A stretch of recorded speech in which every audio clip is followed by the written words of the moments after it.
विजय जी का ये एग्जीबिशन जिसका नाम है ग्लिम्प्स, और यहाँ आने का मौका मिला।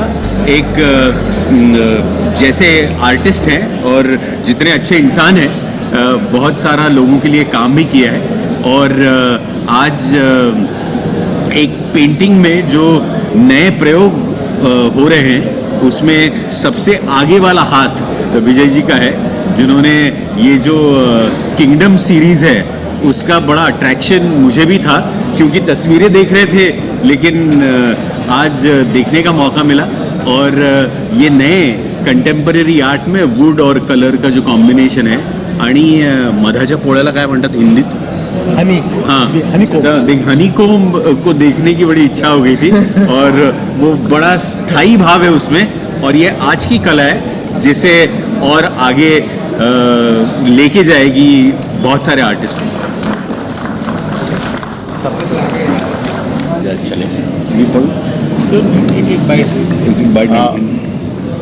विजय राउत जी से मेरा परिचय इनके एनिमेशन कॉलेज से हुआ है, लेकिन इनकी कलाकृतियाँ इतनी बेहतरीन और इतनी जादुई हैं, इतनी सम्मोहक हैं कि जैसा द किंगडम सीरीज में दिखाई पड़ रहा है कि रानी मधुमक्खी के पीछे छत्ते में सारे के सारे दूसरे मधुमक्खी जो श्रमिक मधुमक्खी हैं वो चिपके जा रहे हैं, वैसे ही हम जो कला प्रेमी हैं इनके कलाओं से चिपके हुए महसूस कर रहे हैं। हम नज़र वहाँ से हटाने का हमारा मन नहीं कर रहा था।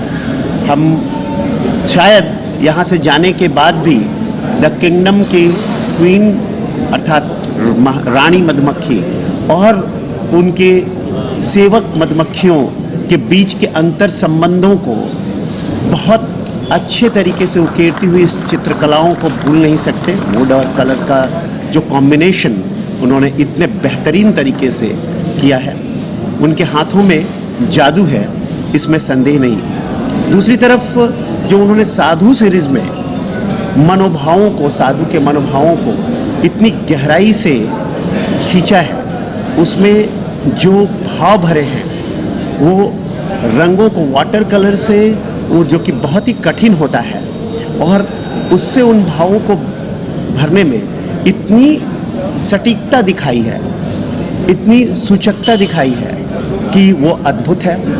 कुल मिलाकर जो मोशन वाला आर्ट भी है वो तो नई दुनिया की ओर ले जाता है, जहाँ जो चित्र है वो आपके साथ मूव करते हुए दिखते हैं, आपके साथ गतिमान होते हुए दिखते हैं।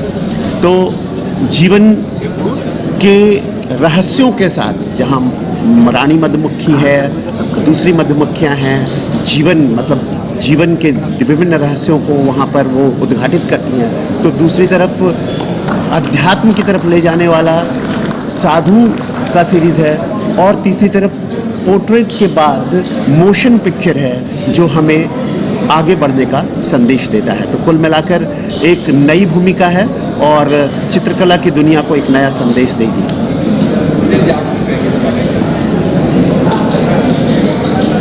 मैं पहले से ही मतलब प्रयोगशीलता को मानता हूँ कि, और उसके साथ साथ में मतलब ड्राइंग करने के साथ में, पेंटिंग करने के साथ में, उसमें हम क्या दे सकते हैं दुनिया को, वो सबसे इम्पोर्टेंट है।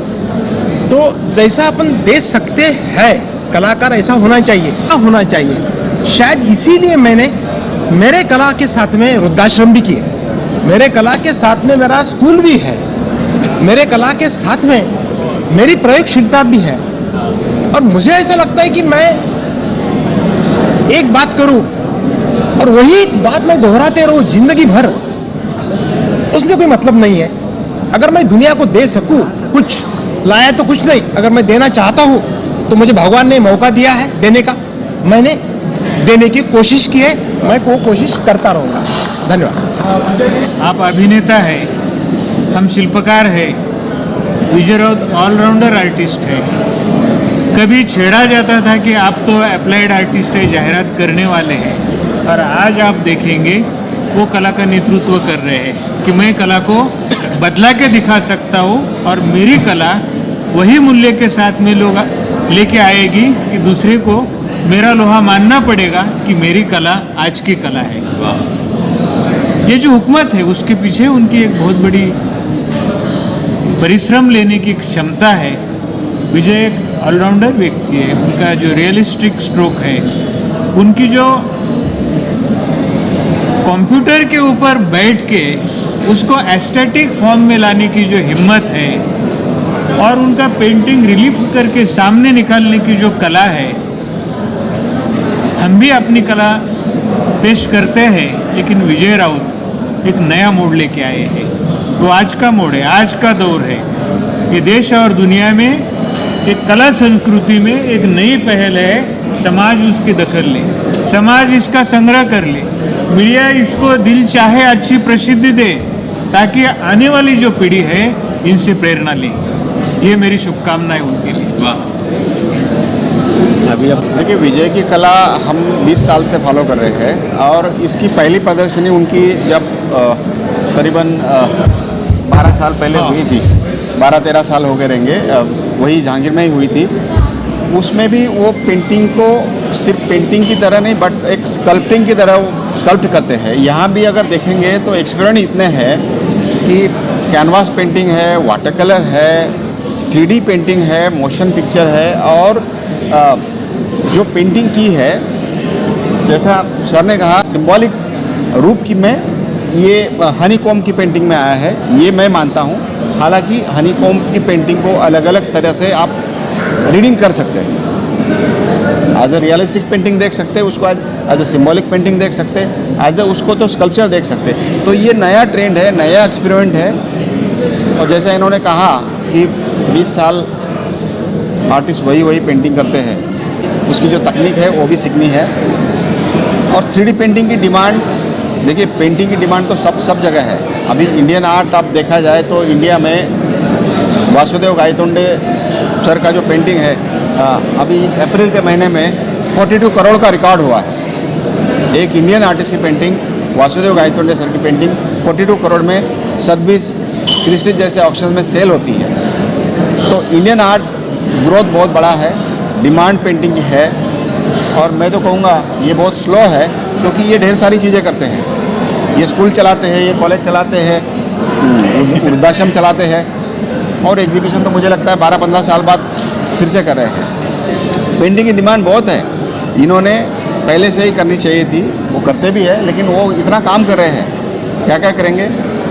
लेकिन फिर भी ये पेंटिंग जो भी आई है यहाँ पे, इसमें मैं कहूँगा कि भारत के कला के सारे प्रवाह समाये हुए हैं। उपयोग होगा और ये सबके बस की बात नहीं है। ये जो आर्टिस्ट के जो ये प्रतिभा है, अगर ये सबके पास होती तो फिर इसकी कीमत नहीं होती। जैसे अभी पाटिल साहब ने कहा 42 करोड़ इट्स रिकॉर्ड। तो आई विश के विजय और हमारे उत्तम जी है, सभी लोग इनके अच्छे दिन आ जावे। It plays a very important role और मुझे लगता है ये आर्ट उसी स्टैंडर्ड की है जो मैं इंटरनेशनली देखा हूँ। क्योंकि मैंने कभी सोचा ही नहीं है। मैंने ये सोचा है कि मैं ड्रॉ करता हूँ, मैं ड्राइंग करता हूँ, पेंटिंग करता हूँ। अच्छे दिन क्या होने चाहिए कि आर्टिस्ट को 2 वक्त की रोटी मिले और वो काम कर सके, इतना पैसा मिले। पहले राजा महाराजा आर्टिस्ट को पालते थे, आज राजा महाराजा नहीं है, लेकिन तुम्हारे हाथ में इतनी ताकत चाहिए कि किसी भी आर्टिस्ट ने किसी के सामने झुकना नहीं चाहिए। ये मेरी बात है।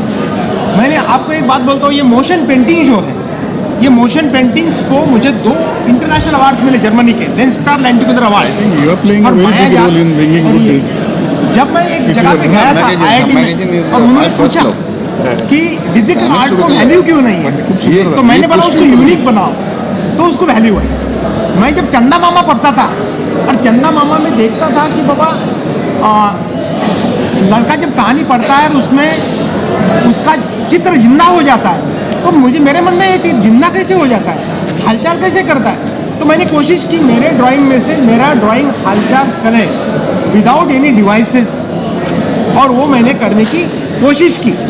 वर्ल्ड के बहुत कम लोग वो करते हैं और इसलिए अंतर्राष्ट्रीय अवार्ड भी मुझे उसके लिए मिले।